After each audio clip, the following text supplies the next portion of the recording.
Hey guys, a couple of our patrons have taken an interest in the cat that we rescued that's been living at the old farmhouse. So the unskilled labourer is measuring up the door there because we are planning to build a catio as recommended by a couple of our patrons. We need somewhere for the cat to go outside, but the local ordinance is that cats are not allowed to wander free because our particular town has a problem with wild cats and stray cats and too many cats, so they're pretty strict about it. So we want him to be able to go outside, but we don't want him to be free. We also don't want him to eat the wildlife, which cats tend to do. We had a few cats in Australia and they tended to eat everything they could get their hands on. So it probably is better to have a place you can go outside without eating the wildlife. So spent $20 on a piece of 12mm ply, cut it to the right size, and then we've always got a few litres of dark brown paint lying around because that's what we paint the outside of the house with.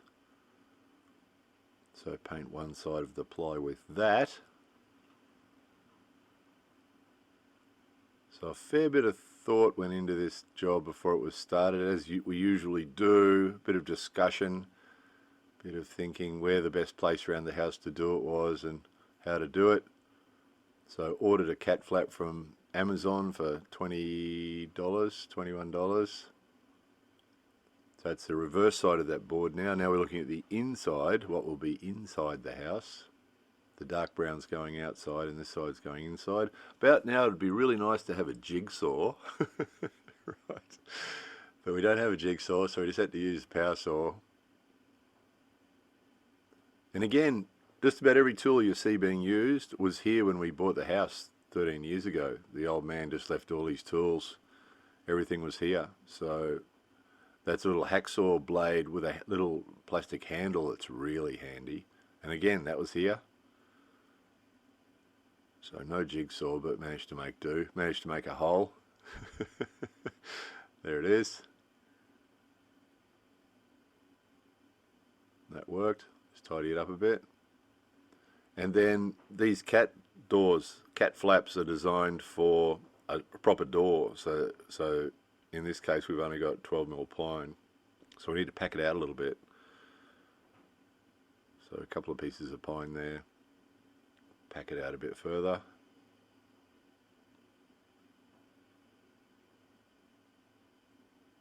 So this will be the outside again.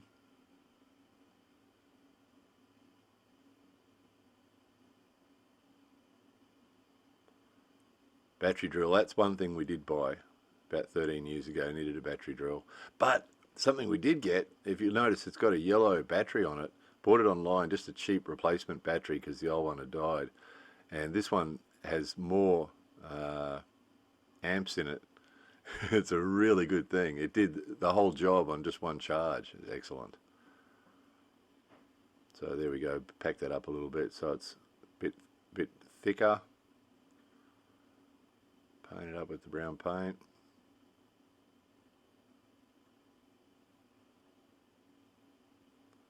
Done. Next day, this is the next day, paint's dry. So now this will be the inside side of the plywood. So using some stain, just diluted it a little bit because this is going to go on our tatami room, which is like a living room. Some of you would have seen bits of it before. Lots of stained wood in that room. So just to sort of help it fit in a little bit, stained it up. Although not going to see it much because it's going to be at the end of the wall. We'll show you later, and most of the time it'll have a curtain in front of it, so you won't see it anyway. Cattle just have to walk around the curtain to go outside. So some wood up here has been up there since we moved in. It's bendy and it's dodgy and it's just been sitting up there for 13 years. Well, it's probably been sitting up there for 50 years for all we know. But anyway, pulled that down. And then in here we've got what's left of our timber stock. Some of you remember we used to have a big room full of timber. And over the years, in all the different projects that we've done, we've used it up. So this is what we've got left. So there's a few bits, pretty rough. Interesting Japan style of wood, maybe because wood is a bit of a important commodity here or a bit of rare or something, but see how it's roughly cut. So it's bendy and warped and twisted, and at the end of it, it's basically a log, look, right? And that's really common in the construction of Japanese houses. You get up in the roof, the old houses, you get up in the roof, and we actually did that years ago, made a video up in the roof of the house, and nothing straight up there, all bent bits of timber, and they look like logs. They don't look like milled timber at all. They look like logs. So these are sort of halfway between milled timber and logs, bent and twisted and not straight at all, but free because we own them, right? So we're not going to go and buy wood when we can use what we've got. We did buy those little concrete blocks that have little brackets built into them. They're about $4, 400 yen. So this is the corner we're going to use. There's a compressor, aircon compressor there in the corner that goes to the master bedroom. We only use the aircon when it's really, really cold or really, really hot. So it's not usually on. And then it was actually on these days because it has been really cold. And it just blows out some air, basically. In winter it blows out cold air, and in summer it blows out hot air. It's not a big deal. And it doesn't go all the time. So I don't think it's going to upset the cat too much. Didn't upset the unskilled labourer, so right, cat probably won't notice. We've also got some design plans to keep him out of the blow of the fan most of the time anyway, if it's on. And again, it doesn't get used much. In winter, we use it a bit at night if it's really cold, and in summer likewise, and that's about it because it's for the master bedroom. So, sort of straight. It's funny because it's so warped and bent that one end of it will be vertical and the other end won't be. So it doesn't matter. Doesn't matter. Sort of dodgy. Battery drills, worth their weight in gold, those things, aren't they? And that new battery, what a blast that is. This is strange. There's this sort of cladding, obviously installed when they installed the sliding aluminium windows, and took that off and found that that corner post there is actually split really severely down the center. But structurally it still seems to be okay, so I'm just going to leave it. Just going to put a piece over the top of it to stop water getting in, and then paint it. So these are the bits and pieces that dug out. So it got messier and messier in this room, and sort of dug into the piles of wood to find bits that we wanted. And that room got messier, and just let it all fall down eventually so that you could see what was there, and then just decided we'd just tidy it up later. So sort of doing a stock take. What have we got? What have we got that we can use?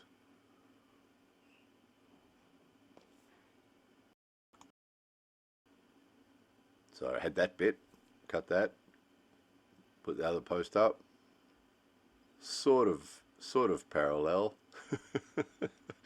Sort of parallel and sort of okay. And then I got this stock of door fittings. So doorknobs and hinges and all sorts of door fittings that all got thrown in a box. So we really sorted out the old man's stuff when we took over the place, and found these bits and pieces all over the place, and then just threw them all in a box.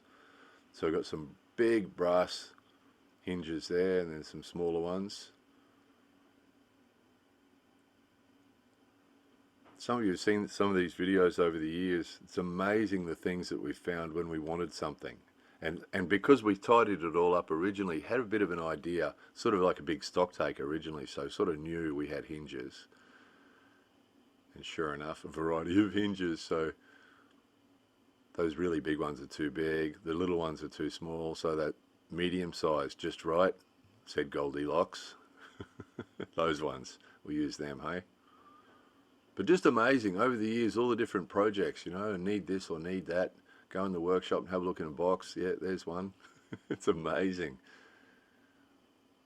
Later on, we needed some brackets to support a shelf. We had them too. So here's another piece of wood we found out the back. Picked one of the ones that was least warped. And then some leftover bits of ply that were left over from another job. Made that into a door sort of thing, and then used those two hinges, put the door up. There it is, sort of thing. That worked. Not too bad, actually, considering everything was bent and warped and twisted. The end result was actually not too bad, and that sort of worked.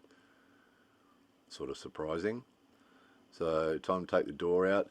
Actually, this whole thing, we've done it so that in the future, if we decide to take the Catio away, everything can go back to the way it was, so that door can go back in. So this is just the best solution. It was the best corner of the house to have the Catio, and it was the best place to put the cat flap as well. So this was the solution. Put that board in place. In the future, if we want to, we can put the window back in, put the door back in if we want to, and take this away. But probably won't. Cat's only 8 months old or something. They can live for 20 years, can't they? So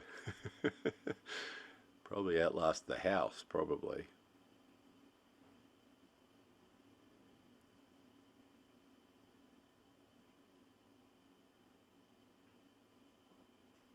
Alright, all ready to go. That works. Back to the workshop, need some more wood. You can see it getting progressively messier in there every time we go in. Look at all the stuff on the floor. Falling off the shelves. Just decided in the end, just let it all fall down, see what's there, take the bits we need, and then after the job's finished, then come back and tidy it up. So, little veranda. So come out through the door onto the little veranda. And look at this. When I turned the camera on to show you that veranda, I had no idea he was coming. As I started to do the video, then he appeared at the window. And then once he found the window, he kept coming back. So he kept appearing at the window. What are you doing out there? Could not have scripted that better. Cue the cat. So a little shelf up there so he can jump from his veranda up onto the air compressor, and then up onto the, what do you call that thing? Compressor? Yeah. And up on that shelf. Because cats like to get up high, don't they? So break out another bottle of the old brown paint.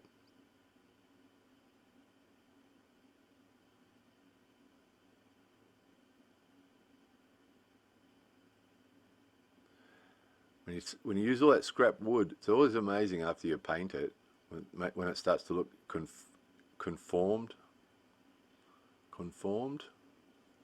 then it starts to look better, doesn't it? So, leftover bits of pipe. Some of you remember the big pipe job that the Unskilled plumber did recently. There were leftover pieces of pipe from that. So use that across the bottom here with a couple of brackets for reasons that will become clear later. And then where it went onto the wood, gave it a bit of paint. Conformity. When you get all the odd bits of something and then you paint it all the same colour, it suddenly looks better. Doesn't look so dodgy and thrown together, quite. Not quite so dodgy.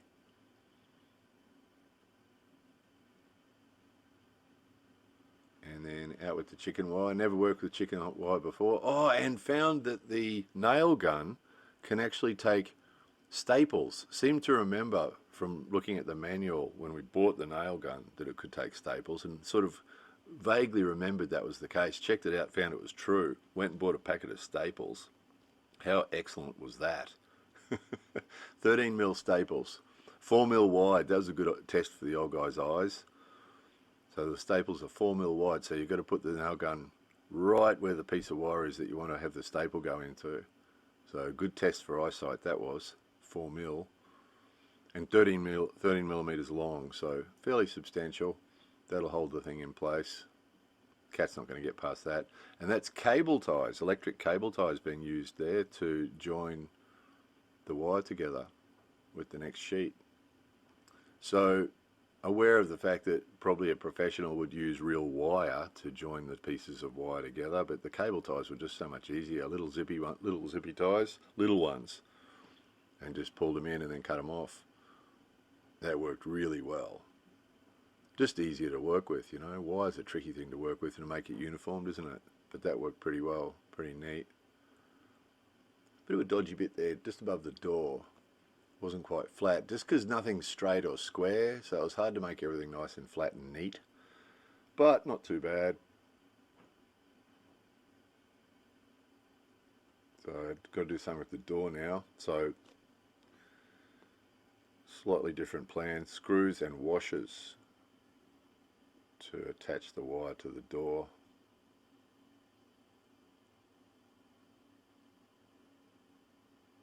See the wind blowing out there. It was pretty cool. It's not as cold as it has been. We've talked about this recently, but that wind's pretty cool. It was like 7 degrees or something, and that wind chill, and you can see the sun's going down. Got pretty cool.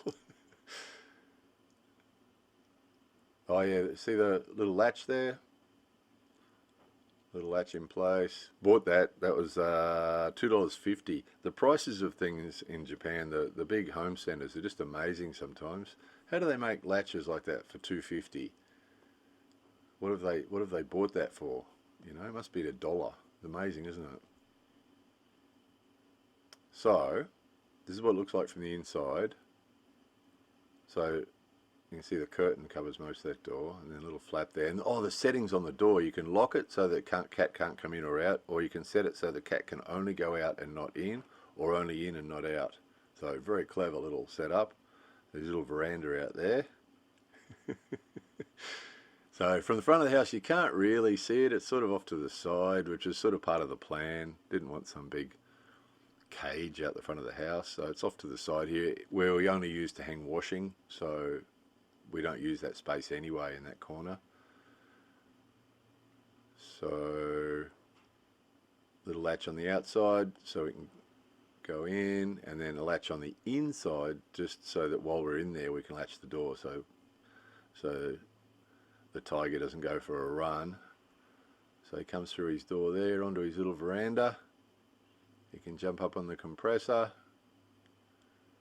Oh, he's got his toilet down there. And jump up on the compressor, and then up on. Oh, he's got his little travel box there, so he can sleep in that if he wants to go inside. And then up on his little deck up there, and then a box up there with a soft thing in it. You can sit up there and look at the view. Watch the pigeons drinking from the pond over there. Lots of birds come to that pond. So he'd be sitting up there looking at all the things he'd like to eat. There's actually a screw in that box too, guys, to stop it falling down. He's got a sofa down there that was a part of an old office chair that wasn't used anymore. It was all broken. So he's got a sofa, and he's got his little latch on the inside so he can't get out when we're in there. Looks pretty comfy, doesn't it? So it's still pretty cold, so he hasn't gone out there yet. He's gone to the door a couple of times, a little door, and looked through it, but he hasn't gone outside. When he does, we'll get a video and show you guys. The two people who are interested in this, the other cat people. So that's... Anyway, that's the Catio. So it'll give him some fresh air. The sun comes in there in the afternoon, so he can come out and lie on his sofa in the sun if he wants to. Have a look at the animals he wants to eat. Anyway, there was that. Hopefully someone found that interesting. More videos coming soon.